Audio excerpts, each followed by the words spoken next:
professor ele não consegue enxergar o aluno nosso. Agora, o aluno nosso precisa muito mais do professor do que do conteúdo dele.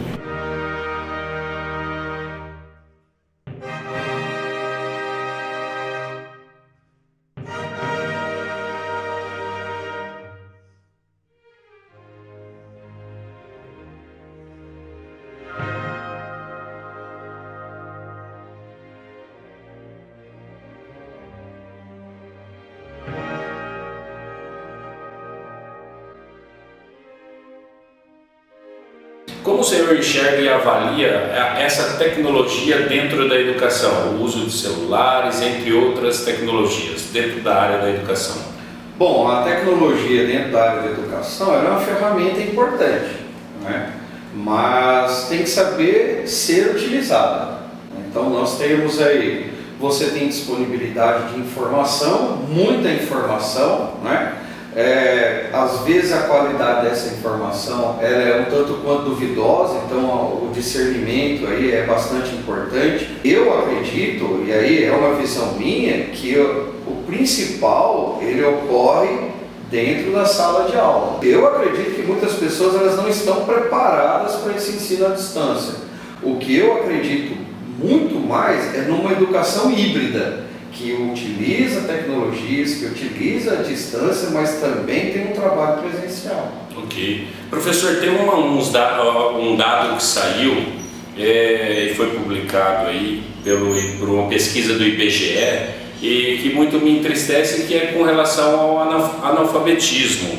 Uma pesquisa que apontou aí 11 milhões de analfabetos ainda em pleno século XXI.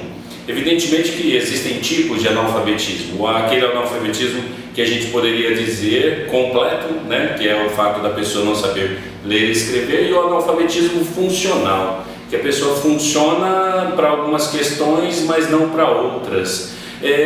O senhor não fica triste quando vê uma informação dessa, 11 milhões de analfabetos no Brasil? Bom, como professor, qualquer número relacionado a analfabetismo preocupa e entristece, né? Eu dei uma olhada nessa pesquisa também, né, e vi que uma grande parte aí desse número tem mais de 40 anos, né? Provavelmente esse número vem a diminuir, né, porque hoje em dia muito mais crianças têm acesso à educação, acesso à escola, mas tem uma coisa que me preocupa, né, que é o analfabetismo funcional. Isso é preocupante, porque esse camarada, esse indivíduo, ele foi para a escola, só que ele sabe ler, sabe escrever e fica só nisso. Então, às vezes, dentro desse número de analfabetos, esse camarada não aparece. Só que é muito preocupante isso daí, né? Aí já envolve outras questões, a gente fala de educação dentro de uma escola, mas existe a educação da família também, a formação familiar, a índole da pessoa, né? A educação é a base, então. É a base. Então, provavelmente esse número vai diminuir, mas o que me preocupa é o analfabeto funcional, e também não é só ter educação, a gente precisa discutir também a qualidade dessa educação. Eu vi um outro dado, uma outra pesquisa interessante, que para o Brasil chegar no patamar dos países desenvolvidos em matéria de leitura, de produção escrita, nessa questão, ele levaria aí, em média 260 anos. Isso é alarmante, não? Não, muito alarmante, mas muito mesmo, né? Eu vejo uma dificuldade grande de fazer as pessoas lerem. Eu vejo pelos meus filhos, né? A gente tem que negociar para ler lá livro e tal, né? Então, olha, vamos negociar aqui, né? Você tem que ler um livro por mês, um livro a cada 2 meses, né? E assim você começa, né, a criar o hábito da leitura e você começa a entender começa a entender as coisas melhores. Tem o meu orientador de doutorado, uma pessoa fantástica, ele sempre falava para mim, quando eu perguntava alguma coisa para ele: você leu? Quem lê sabe. Então eu falo isso para os alunos: você leu? Quem lê sabe. né? Então é fundamental, se você quer alguma coisa, algum progresso na educação, a leitura é o primeiro ponto. Você teve a oportunidade de ir para fora do Brasil e conhecer algum sistema educacional lá fora, ter contato com algumas pessoas, né? O que o senhor acha que está faltando no nosso sistema educacional brasileiro? Bom, eu tive a oportunidade, né, acho que foi o ano passado ou ano retrasado, a gente foi para Austin, né? Na verdade eu fui participar de um congresso lá com uma comitiva do Centro Paula Souza, né? O que eu vi lá assim que me deixou assim, nossa, impressionado. Primeiro é uma certa objetividade. Os cursos, por exemplo, em engenharia, 5 anos, né? O que eu vi lá, engenharia, 4 anos. Quando você fala no ensino básico, o ensino básico ele precisa ser reestruturado, ele precisa ser modificado, né? Como eu não trabalho nessa parte, né, do ensino básico público principalmente, então eu não sei quais são as reais dificuldades, porque eu não estou lá no dia a dia. Porque é muito fácil eu aqui fora ficar apontando, né, apontando deficiências, mas eu não sei o que leva a essas deficiências, né? Porque eu penso assim... Os fatores que travam o sistema educacional no ensino básico. Que travam o ensino básico. Mas eu poderia te dizer alguns deles, né, que eu tenho experiência nessa área. Né? Um deles é a questão educacional de base, familiar, trava o sistema. Outro é a questão da desmotivação. O aluno que vem, normalmente ele não consegue encontrar um sentido para a educação. O que aquilo vai proporcionar para ele futuramente? Porque às vezes ele, por ser muito jovem e ser influenciado pelas mídias, às vezes ele acha que ser o cantor, ser o jogador de bola, ser o traficante, né? O youtuber, esses são as motivações que o levariam ao sucesso mais rápido. Ou a única motivação que o levaria ao sucesso, que não a educação. Na verdade, você tem razão. Você tem toda a razão com relação a isso. Eu também observo isso daí. E um pouco, eu acho que é a pressa de ter. Não é? Eu vejo assim que a juventude, ela não tem muita paciência. Sabe uma coisa que eu vejo em relação aos japoneses e aos brasileiros, por exemplo? É lógico, são duas culturas e a gente não vai entrar no mérito não vamos aprofundar e entrar no mérito das culturas aqui. Anos aí, né? Mas uma coisa que eu admiro profundamente nos japoneses é que quando eles falam de formação educacional, a formação educacional deles é voltada, preocupada com o outro. Não é aquela formação somente para si, mas eu tenho que me formar também pensando no outro. Então, por exemplo, se você vai à minha casa, eu vou te receber com todas as pompas e glórias, né? Por quê? Porque você é merecedor disso. Então, a educação, se ele vai construir alguma coisa, ele constrói pensando no outro. E no Brasil parece que não, no Brasil parece que é invertido. É cada um olhando para o seu próprio umbigo. E eu acho que isso é um dos fatores que também trava o bom andamento social. O senhor também tem essa visão ou não? A educação oriental é milenar, ela é diferente da nossa. A gente tem muito o que aprender, né? A gente tem que aprender a ter valores familiares, a valorizar a família, a valorizar o pai, a valorizar a mãe, a valorizar o professor, né? Uma das coisas que eu sempre falo nas formaturas, eu falo assim, olha, esse que a gente, na disposição das cadeiras, os alunos sentam na frente e os professores sentam atrás. Esses que estão atrás, eles passaram para você o bem mais precioso. Então, tem que existir um respeito com isso daí, né? Então, a gente tem que escutar, por exemplo, escutar a sabedoria dos mais velhos.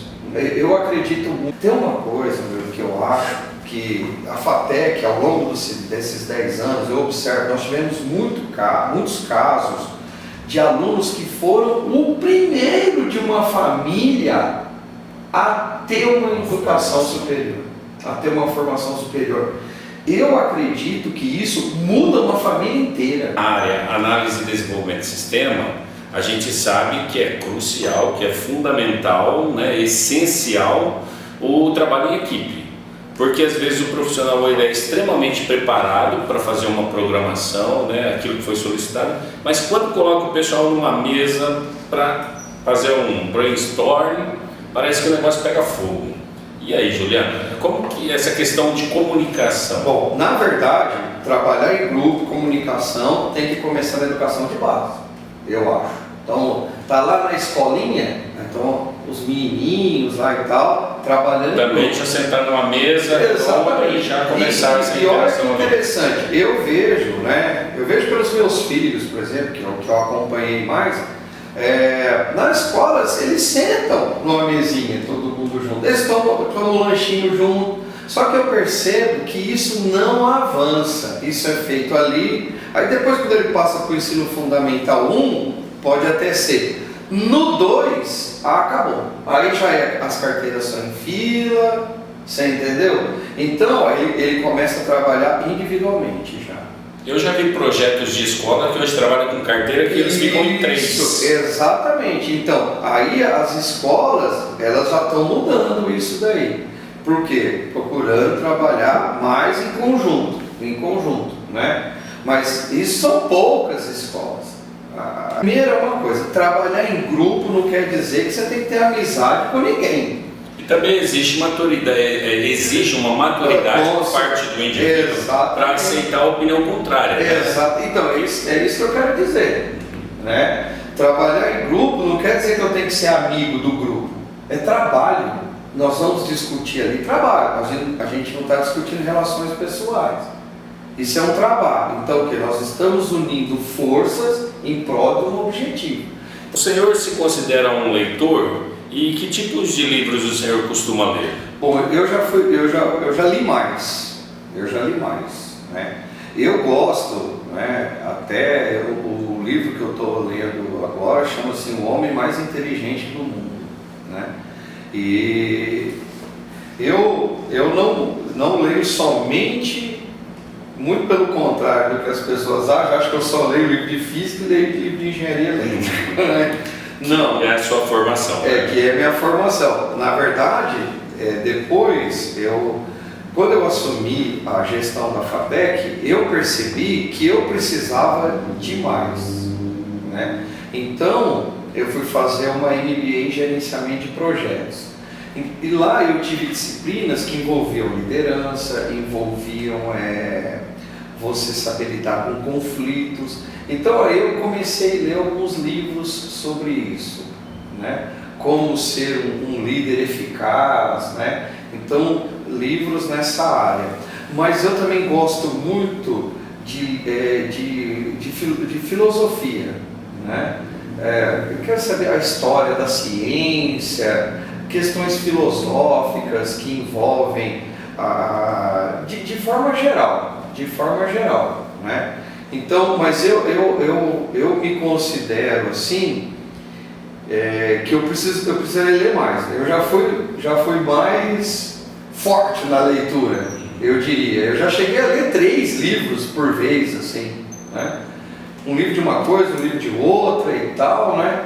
Mas hoje eu já leio menos, até porque eu tenho muitas atividades, né? Então é difícil eu sentar, ter um momento assim para ler, para me concentrar, né? Numa leitura. Mas eu sempre procuro. E você assim tem uma como que eu vou dizer? Você tem alguma técnica, alguma coisa que você acha que possa motivar os jovens? Porque é interessante, né? A gente como pai, a gente percebe que a criança, quando ela está naquela fase de inicial ali, ela tem aquele gosto pela leitura, pelo pai, pela mãe, contar as historinhas para ela, mas aí depois ela vai crescendo, o efeito vai sendo o inverso. Parece que ela vai desgostando da leitura, chega na adolescência, parece que a leitura já não provoca mais a mesma motivação que provocava na infância. A que você atribui isso? Como você vê essa questão de por que a criança ela se desmotiva? O que leva ela a ser desmotivado. Até o aluno no ensino médio, ele é mais desmotivado, você percebe muito aluno desmotivado. A motivação a gente sabe que é uma questão pessoal, né, interna dela, né? Mas por que você acha ou pensa que desestimula ou que faz a criança perder o gosto, o adolescente perder o gosto pela leitura? Bom, olha... Na sua visão pessoal? Não, a minha visão pessoal, eu sou igual a todos os adolescentes, né? Fui igual a todos os adolescentes, né? Eu também fui o da historinha que gostava e depois não queria mais. Era uma dificuldade absurda para eu pegar um livro para ler e tal, né? Minha mãe, que é professora, pedagoga, né? Ela tinha que usar meios pouco ortodoxos para fazer eu ler o livro, viu? E eu, assim, o que eu... Era o que tangenciava para mim era mais interessante. Eu jogava futebol, eu gostava de sair com os meus amigos e tal. Ou seja, eu não consegui desenvolver o hábito de leitura quando era criança. Esse hábito de leitura, ele veio quando eu estava na universidade já, né? Então, na universidade... Mas aí pela necessidade. Não, eu lia livros diversos, né? Eu lia livro, por exemplo, de religião, né? Relacionado à minha religião e tal. Então, lia livros, aí comecei a me interessar por filosofia, mitologia. Comecei a ler um monte de coisa, né? Assim... eu vi um livro lá, eu falei, nossa, que bacana. E eu lia aí um livro falava de um outro livro, eu falei, vou pegar esse livro para ler também. E eu comecei a me empolgar mesmo, né? E comecei a ler bastante.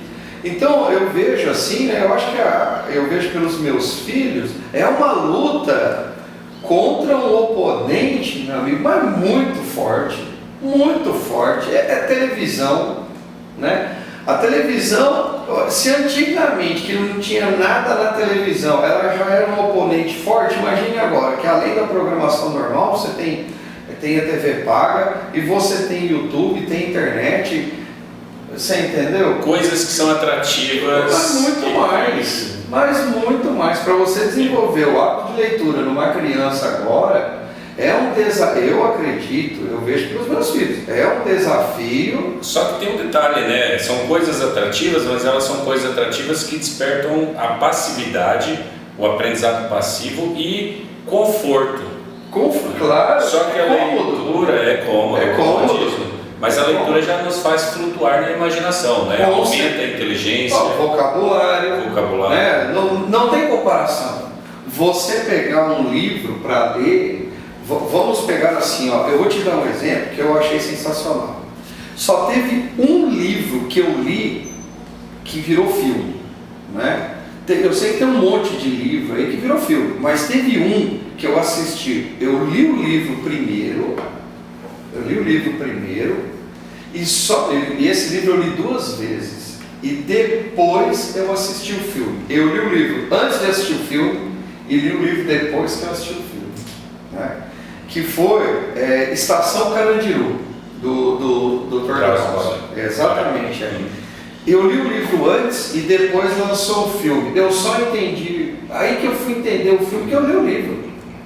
Porque a riqueza de detalhes do livro, o filme não consegue, porque o filme tem um tempo ali.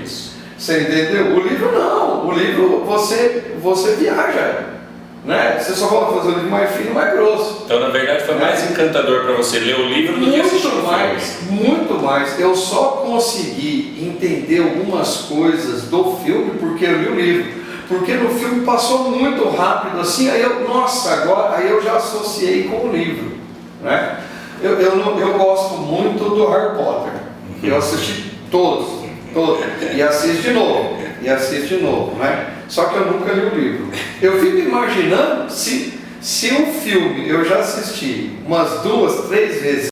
Uma coisa que você falou, eu lá em Austin, quando eu vi a grade de um curso de engenharia, eles têm disciplinas na área de humanas. O curso de 5 virou 4, a carga horária deles é menor do que a nossa aqui, E eles têm disciplina na área política, para entender a política do Estado, a política do país, e também de humanas, de relações humanas também. Eu costumo falar em palestras sobre incentivo à leitura que o livro ele é como uma máquina do tempo, ele te transporta para outro. Né? Pessoas que já morreram podem deixar um livro e consumirem aquilo que uma pessoa já não está mais na Terra, mas deixou de legado. Né? Então não deixa de ser uma tecnologia o livro. Sim, né? claro. É legal. Ele é uma tecnologia para o camarada deixar aquilo, né? Isso. E ainda bem que tem. Pensando nessa linha, né? Hoje em dia existe uma necessidade, se colocou essa necessidade de formação de empreendedores, né? Porque cada vez mais o mercado exige habilidades múltiplas dos alunos, né? Existe alguma pesquisa na FATEC ou alguma preocupação nesse sentido? De não só formar profissionais para a indústria, mas também empreendedores no sentido... Na verdade, a FATEC ela gostaria de formar mais empreendedores. Essa é a visão da FATEC, formar empreendedores. Tanto que nós temos a agência Inova Paula Souza, né, que é um projeto de inovação para a formação de empreendedores, né? Ela gostaria de formar mais empreendedores. Então, eu acredito que tem uma questão aí de feeling. Eu já fui empreendedor, eu já tive loja, por exemplo, e tal. Não tenho feeling para isso. Meu feeling é outro. Meu feeling é para a sala de aula. Eu acabei chegando a essa conclusão. Em todas as universidades, a evasão é um problema, né? Nas universidades públicas é um problema porque o governo investe. Nas universidades particulares é um problema porque ele é receita. O aluno que evade, você deixa de ter aquela receita, né? Se a gente for analisar. E é um problema sério, que a solução dele busca-se de todas as formas. Eu acredito que uma forma da gente mudar essa questão da evasão está dentro da sala de aula. Dentro da sala de aula. Eu, como professor, eu me preocupo muito com isso, porque eu estou como diretor da FATEC, mas eu leciono em outros lugares. E é uma preocupação grande em mim, manter o aluno na sala de aula. Então, nós, professores, temos que buscar ferramentas para estimular o aluno a se manter na sala de aula. Foi o que eu te disse. Ninguém vai embora do cinema quando o filme é bom. Até que ela é uma faculdade pública, ok? Certo. E hoje ela está espalhada pelo estado de São Paulo, somente no estado de São Paulo. Quantas FATECs nós temos hoje? Bom, hoje nós temos 66 FATECs, né? Tem mais duas que já estão em vias de começar suas atividades, então vai para 68. A meta do governo do estado de São Paulo é chegar a 80 FATECs, né? São aproximadamente 80 mil alunos de ensino tecnológico. Todos os cursos são de 3 anos, né? E voltado para a tecnologia. Hoje, os cursos que são oferecidos em se tratando de FATEC Araçatuba, estes cursos são suficientes para atender a demanda dos setores de trabalho? Na verdade é o seguinte, a gente tem em Araçatuba 2 cursos, né? Na verdade são 3 cursos, né? O Tecnologia em Biocombustíveis, que é um curso que é aderente ao mercado, aderente ao setor sucroenergético, né? Ele não é específico para o setor sucroenergético, porque ele abrange todos os biocombustíveis, biogás, biomassa, biodiesel e bioetanol, né? Nós temos o curso de Análise e Desenvolvimento de Sistemas, que esse curso na área de TI, ele tem em todo lugar. Então essa área de TI tem em todo lugar. Então ele não é regionalizado, ele ataca em qualquer lugar. E nós temos o curso de Gestão Empresarial. Esse curso é na modalidade à distância. Só que a modalidade à distância no Centro Paula Souza, ela é um pouco diferente, né? Então acho que é importante a gente frisar que na educação à distância no Centro Paula Souza, nesse particularmente, né, no curso de Gestão Empresarial, nós temos mediadores online, tem mediador presencial também. Então é um pouco diferente. Só que agora nós não temos mais vestibular para o Gestão Empresarial. A gente está finalizando as turmas que já entraram. Ok. E há previsão de implantação de novos cursos? Bom, aqui em Araçatuba, a situação nossa é um problema de espaço físico. Eu não tenho salas de aulas para montar novos cursos. Porque os cursos já existentes eles já ocupam todo o espaço físico. Ocupa todo. Nós temos 6 salas aqui, ocupa todas. Né? Nós temos hoje em torno de, contabilizando o curso de gestão empresarial, aproximadamente 500 alunos. Eu percebo que é uma preocupação muito dos jovens aqui araçatubenses com relação ao curso de ADS ser à noite. Existe essa possibilidade futura de análise do desenvolvimento de sistema ser à noite? Sim, existe essa possibilidade de nós oferecermos em 2 períodos, inclusive. Né? Agora, é que à noite já funciona o curso de biocombustíveis, então não tem sala de aula para tudo isso. Né? Mas nós temos outros cursos aí que tem assim, possibilidade. Né? Então, ó, nós temos um curso na área de engenharia civil, que é o controle de obras, que tem aprovado para a nossa FATEC. Nós temos um curso chamado Sistemas Elétricos, que na verdade foi eu que escrevi, inclusive, né? Também foi aprovado para essa FATEC. Nós agora estamos começando a estudar uma reestruturação do curso de biocombustíveis, para ele ser um pouco mais aderente ao mercado sucroenergético, para atacar com força mesmo o mercado sucroenergético. Né? Nós temos também, no próprio curso de análise e desenvolvimento de sistemas, a gente está reestruturando ele internamente. Por quê? Porque a gente observa que esse curso ele ataca em N áreas. Então, a parte agrícola das usinas tem uma tecnologia muito forte. Então a gente aos poucos está querendo incluir disciplinas que relacionam com o setor agrícola. Né? E também com o setor industrial, no que tange, por exemplo, a supervisório, né? São programas de controle, de produção em fábrica, que controlam máquinas também, entrando dentro da parte de automação. Então existe uma preocupação muito grande, minha, né? da gente ir mudando esses cursos. Os cursos têm que ser dinâmicos, as coisas vão mudando, são cursos de tecnologia, as tecnologias mudam.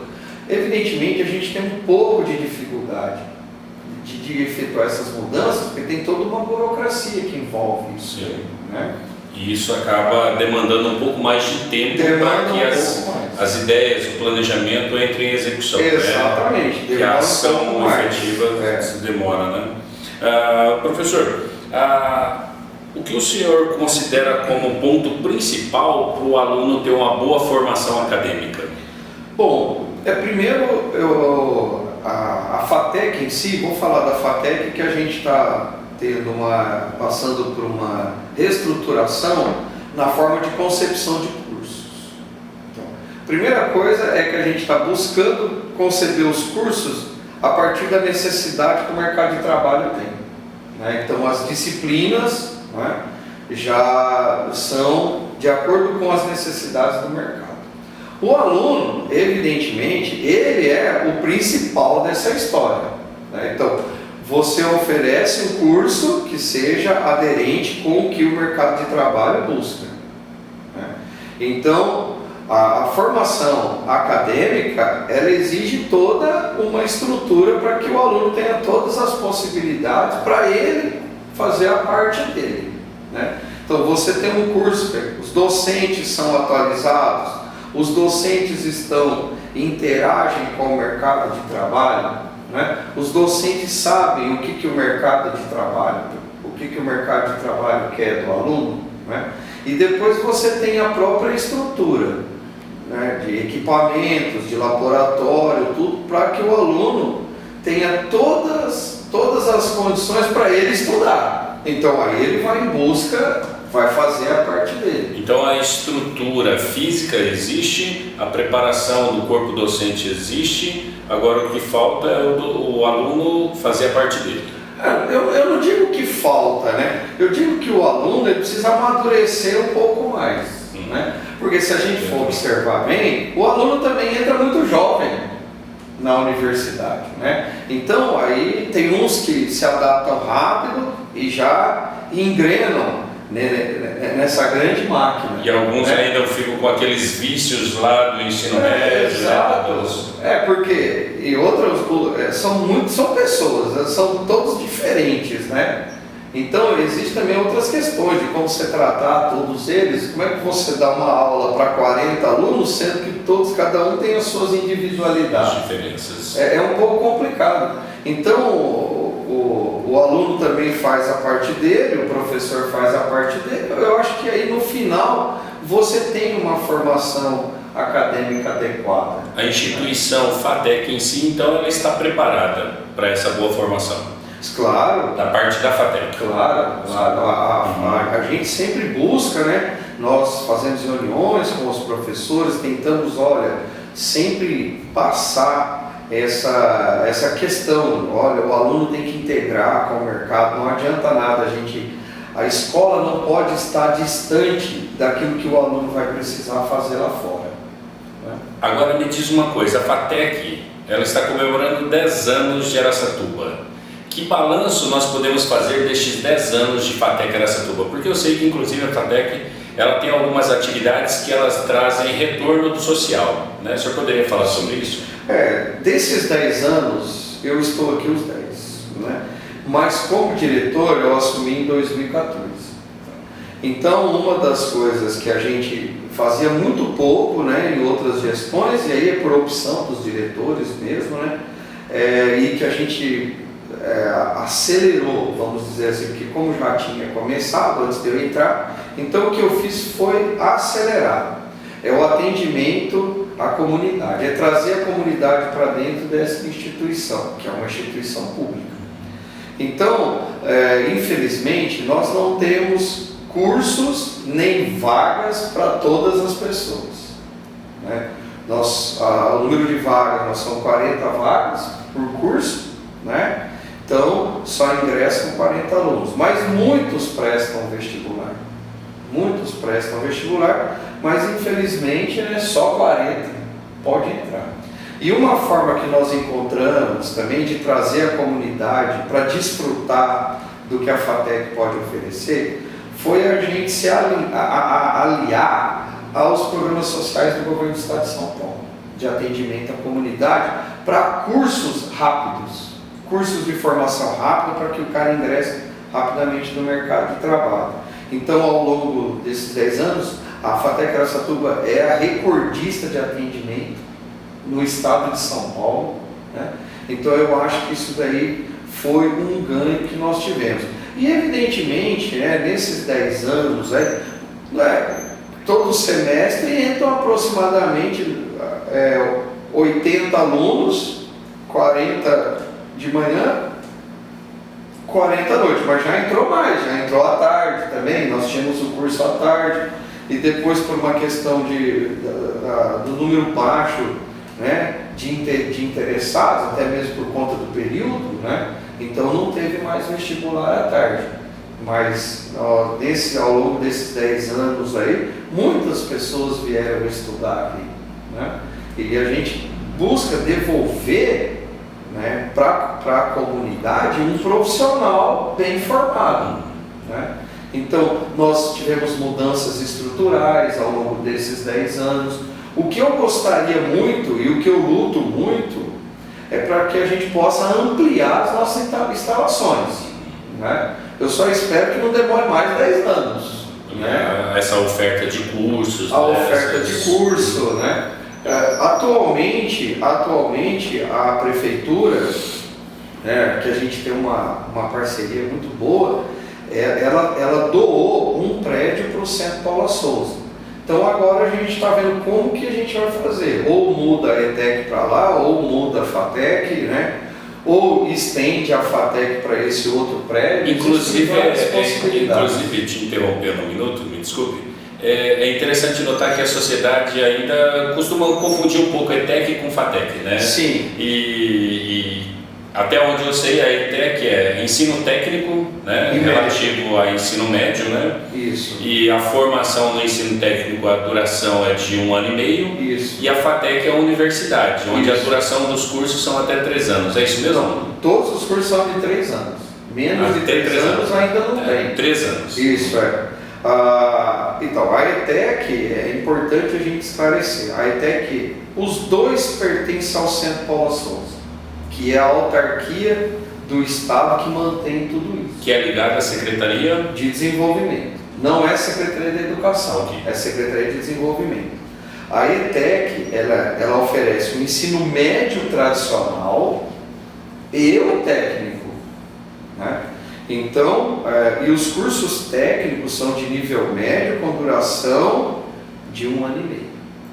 A FATEC é só ensino superior, tecnológico, que é a formação de tecnólogo, né? Todos os cursos são de 3 anos, até então. Tem estudos para cursos de 2 anos, mas esses cursos são oferecidos em período integral. Essa é a ideia. De 3 anos, um período só, no caso de 2 anos, período integral. Existe esse estudo também, inclusive a gente está estudando para implantação aqui na nossa unidade. Ciência de dados, né? O tal do Big Data, que é Big Data em português, e forma cientistas de dados e inteligência artificial. Você acha que existe a possibilidade de implantação desses cursos futuramente, que é o que está bombando, que está se falando muito na atualidade? Esse curso, que a gente chama o Big Data, aí, né, ele já tem na FATEC Pompeia, né, que é onde também... E lá tem 2 cursos que são pioneiros, na verdade. Tem lá Mecânica de Precisão, né, e tem o Big Data, que são cursos voltados para a área agrícola. Existe um interesse da UDOP, que é a União dos Produtores de Bioenergia aqui da região, em que a gente implantasse esse curso aqui. Mas esse curso é muito novo ainda, ele está assim, em fase um tanto quanto, eu poderia dizer, até experimental. Aqui no Brasil, então, ele está nos primeiros passos. Está nos primeiros passos, né? Ele ainda está dando os primeiros passos, mas eu vejo tanto que lá na FATEC Pompeia, esse curso ele é voltado para o setor agrícola, mas tem muita gente que é, por exemplo, que é da área comercial, que tem essas grandes empresas que tem e-commerce, né? Casas Bahia, Magazine Luiza, banco, que está interessado nesse curso também. Porque ele trabalha com um grande volume de dados. Sim. Né? Então, existem outras... As empresas têm muito interesse nisso, muito interesse. Porque há um retorno comercial, financeiro nisso. Eu acredito que a gente tendo um espaço físico, tendo uma estrutura, nós poderíamos tentar trazer esse curso aqui para Araçatuba, sim. Né? O país das jabuticabas quer ser diferente ou quer continuar sendo o terceiro mundo, o país subdesenvolvido? Não, a gente quer ser diferente e nós vamos ser diferentes. Nós vamos transformar esse país, porque se eu não acreditar que esse país pode mudar, então eu teria que escolher uma outra profissão. Mas não há um sistema perverso por trás de tudo que parece que demanda contra? Tem um sistema perverso, mas eu acredito, eu tenho fé, né? Eu acredito em forças divinas, que ela pode ser lento, mas ela vai acontecer. Mas vai acontecer mudanças significativas, positivas. Nós estamos vendo agora, o que está acontecendo agora com o Brasil, ele vai ocorrer uma transformação. Eu estou inteiramente à sua dispor. Eu agradeço a presença da Fernanda também, que esteve desde o começo aqui com a gente, né? E também gostaria de encerrar com uma última pergunta. Um livro que o senhor recomenda para aquele que nos assistiu até aqui? Bom, esse livro que eu estou lendo agora, O Homem Mais Inteligente do Mundo, esse livro eu estou achando ele sensacional, que ele começa com um camarada provocando os conselheiros da ONU, até que um desses conselheiros fala para ele assim: mas você já estudou sobre Jesus Cristo? E ele foi desarmado completamente, né? Então, e aí ele vai começar todo um estudo sobre essa pessoa, sobre Jesus Cristo, né? E ele, todo cheio de razão, ele desmontou uma reunião da ONU, mas quando ele foi perguntado sobre isso, ele, eu não tenho religião não, mas eu não perguntei qual que é a sua religião, eu perguntei se você já conhece ele, e aí ele vai começar a estudar. Quem sabe esse livro vire filme, né? Se Deus Doutor quiser. Juliano, um abraço. Eu que agradeço. Até a próxima.